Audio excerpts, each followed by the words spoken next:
आज मैं आपको इरावती कर्वे का भारतीय समाज का विश्लेषण, देखिए इंडियन सोशोलॉजिकल थिंकर्स में इरावती कर्वे का नाम काफ़ी लिया जाता है। इरावती कर्वे की बात करें तो आपने किताब लिखी थी the kinship organization in India. आपने भारत में किनशिप ऑर्गेनाइजेशन मतलब नातेदारी संगठन के बारे में विस्तार से चर्चा की थी। इरावती कर्वे ने अपने नातेदारी संगठन में संपूर्ण भारत को 4 नातेदारी क्षेत्रों में विभाजित किया। आपने बताया कि संपूर्ण भारत 4 नातेदारी क्षेत्रों में विभाजित है। पहला उत्तर भारत का नातेदारी क्षेत्र, दूसरा मध्य भारत का नातेदारी क्षेत्र, तीसरा दक्षिण भारत का नातेदारी क्षेत्र और अंतिम है पूर्वी भारत का नातेदारी क्षेत्र। अपने भारतीय समाज के विश्लेषण में आपने पहला जो पॉइंट था उत्तर भारत में नातेदारी व्यवस्था। उत्तर भारत में नातेदारी व्यवस्था की अगर हम बात करें तो आपने उत्तर भारत के नातेदारी व्यवस्था में हिमाचल प्रदेश, पंजाब, हरियाणा, दिल्ली, उत्तराखंड, उत्तर प्रदेश इन सब एरिया को लिया और आपने बताया कि उत्तर भारत में नातेदारी व्यवस्था में पितृवंशीय पितृस्थानीय नातेदारी व्यवस्था पाई जाती है।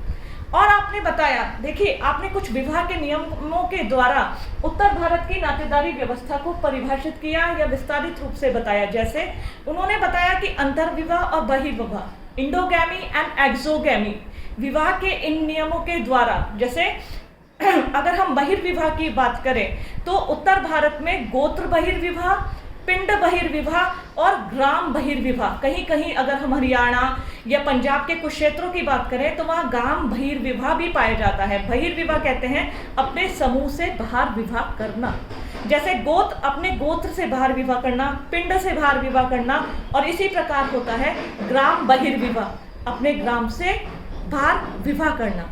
इसी प्रकार आपने मध्य भारत में नातेदारी व्यवस्था का विस्तारित रूप बताया। मध्य भारत में नातेदारी व्यवस्था में आपने मध्य प्रदेश, राजस्थान, महाराष्ट्र, गुजरात, पश्चिम बंगाल इन सब क्षेत्रों को शामिल किया। जैसा कि हम सभी भली भांति परिचित हैं, मध्य प्रदेश एक जनजाति बहुल प्रदेश है। आपने बताया चूंकि भाषा संस्कृत है मध्य भारत में, तो कहीं ना कहीं इसमें उत्तर भारत के नातेदारी क्षेत्रों के नियमों का भी पालन किया जाता है। यहाँ पर भाषा की जो रीतियाँ प्रचलित हैं, भाषा के जो नियम प्रचलित हैं उत्तर भारत में, उसी प्रकार मध्य भारत में भी पितृवंशीय पितृस्थानीय व्यवस्था पाई जाती है। विवाह में जैसे एक चीज मैं भूल गई थी कि उत्तर भारत में ममेरे, फुफेरे, चचेरे, मौसेरे भाई बहनों का विवाह नहीं हो सकता। इसी प्रकार मध्य भारत में भी इसी प्रकार फुफेरे, चचेरे, ममेरे भाई बहनों का विवाह नहीं होता।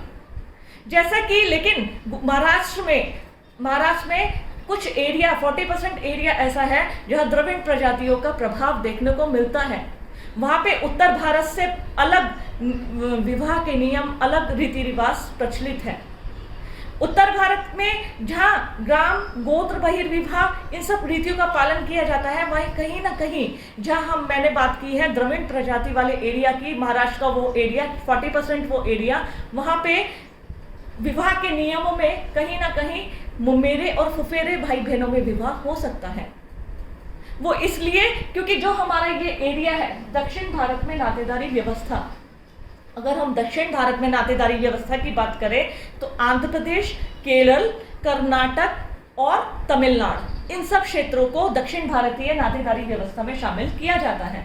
ये सब वो एरियाज हैं, ये सब वो क्षेत्र हैं जहाँ नातेदारी व्यवस्था में पितृवंशीय पितृस्थानीय के साथ साथ जो नायर जाति के लोग हैं, नायर जनजाति के लोग हैं, उनमें मातृ स्थानीय मातृवंशीय परंपरा देखने को मिलती है। दक्षिण भारत में ममेरे, फुफेरे भाई बहनों में विवाह हो सकता है।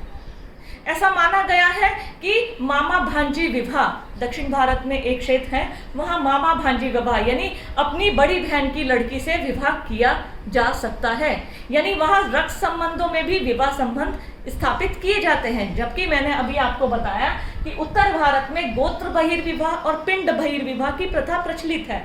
कहीं ना कहीं वहाँ दूर दूर तक भी रक्त संबंधों को बहुत इंपॉर्टेंस दी जाती है, बहुत महत्व दिया जाता है, इसलिए वहाँ विवाह संबंध निषिद्ध है।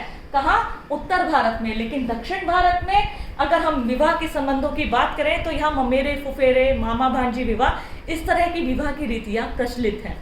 जहाँ केरल में अगर हम बात करें, केरल में जो नायर जनजाति है वहाँ पे मात्र स्थानीय मात्र वंशीय परंपरा पाई जाती है।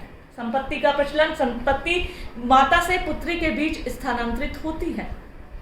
नेक्स्ट इसमें आता है पूर्वी भारत में नातेदारी व्यवस्था। पूर्वी भारत जो कि संपूर्ण भारत से संस्कृति, रीति रिवाज, रहन सहन में थोड़ा अलग है। वहाँ पे सेमा, नागा, खासी, बहुत सारी ट्राइब्स रहती है। अगर हम पूर्वी भारत की बात करें, इन सब ट्राइब्स में बहुत सारी विवाह की रीतियों का, जैसे वधू मूल्य, सेवा विवाह, हमने नातेदारी व्यवस्था में ऐसे बहुत सारी टर्म्स पढ़े हैं, जैसे मैरिज बाय सर्विस, सेवा विवाह। इसी प्रकार वहां पे वधू मूल्य, ये वधू मूल्य जब एक लड़का, विवाह योग्य पुरुष लड़की के माता पिता को लड़की की कुछ रकम चुकाकर विवाह करता है तो उसे कहते हैं वधू मूल्य। तो विवाह की ये रीतियां नागा, खासी, गारो, जयंतिया, सेमा, नागा, बहुत सारी जनजातियां निवास करती हैं और उनमें विवाह की बहुत सारी विभिन्न विधियां प्रचलित हैं। साथ ही साथ उनमें विवाह की विभिन्न रीतियों के साथ साथ वैवाहिक संबंधों से अलग नातेदारी व्यवस्थाओं में भिन्नता देखने को मिलती है। विवाह संबंधों के साथ साथ अगर हम रक्त संबंधों की बात करें, नातेदारी संबंधों की बात करें, तो वहां भी भिन्नता का समावेश है, क्योंकि वह जनजाति बहुल एरिया में आता है। तो इस प्रकार श्रीमती इरावती कर्वे ने अपने भारतीय समाज के विश्लेषण में संपूर्ण भारतीय समाज को 4 नातेदारी क्षेत्रों में विभाजित किया: उत्तर भारत, मध्य भारत, दक्षिण भारत और पूर्वी भारत। और इसी आधार पर उन्होंने अपने संपूर्ण सिद्धांत को नातेदारी व्यवस्था के विश्लेषण और संगठन, किस प्रकार कहाँ विवाह की कौन सी रीतियां प्रचलित है, नातेदारी संबंधों को कितना अधिक कहाँ पर महत्व दिया जाता है, अपने सिद्धांत को समझाया है।